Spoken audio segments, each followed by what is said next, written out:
Makers, I'm Anna Kazunas France, digital fabrication editor for Maker Media, and I'm here with Pettis of MakerBot Industries. They just unveiled 3 new 3D printers at CES, and Bree's going to tell us a little bit about them. Bree? Cool. So we just launched 3 printers, but actually it's interesting. It's really the MakerBot 3D printing platform. They all have the same electronics inside. They have the same software behind them. Each of them has a smart extruder which can message you when you need to add more filament. Each of them have a camera on them so that you can monitor your print progress, and it'll also make it easy to share your latest creation on social networks. So tell me a little bit more about the camera and monitoring your prints. How does that work? So the 3D printers are all networked, so they all have wireless and are networked so you can connect to them. And the whole idea is to make it so you're always connected to your MakerBot 3D printer. And it's neat. You pull up you download the MakerBot application for your phone, and then you just open it up and you can see the progress of where it is right now, no matter where you are, whether you're right next to the printer or you've gone to go get a cup of tea. Fantastic. Can you tell us a little bit about each of these models and what the differences are? Sure. So in many ways, they're the same machine, just different sizes. There are a few features that we added as we go up.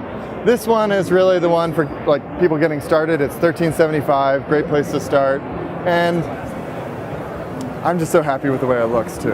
And it's just got one button. It's one-touch 3D printing is what we're calling it. The MakerBot Replicator is the next generation MakerBot Replicator. This is for prosumers. This is for people who want to build a platform that's 8 by 10 by 6 inches tall.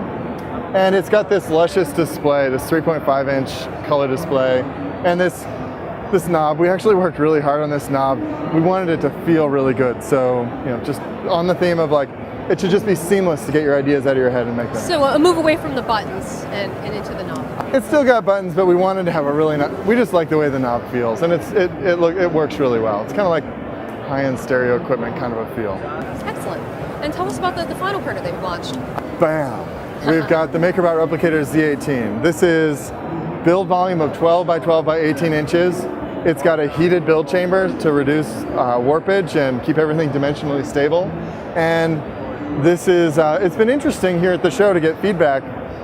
Since it's the Consumer Electronics Show, I was kind of expecting this to run away, but everybody sees that big machine and goes, oh. It's huge. Yeah, I could make a model of my head life size, or my family's head, or I could make helmets, or... Do you actually have a helmet in there right now? We do.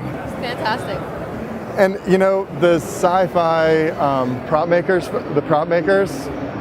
they're over the moon. So you've gotten a big response from them. Yeah, and it's one of those things where we originally started and we made 3D printers that were kits, primarily for the hobbyists. Then last year we were focused on the prosumer, and now we're just not messing around. We're making 3D printers for everyone. And the whole idea is to unlock people's creativity.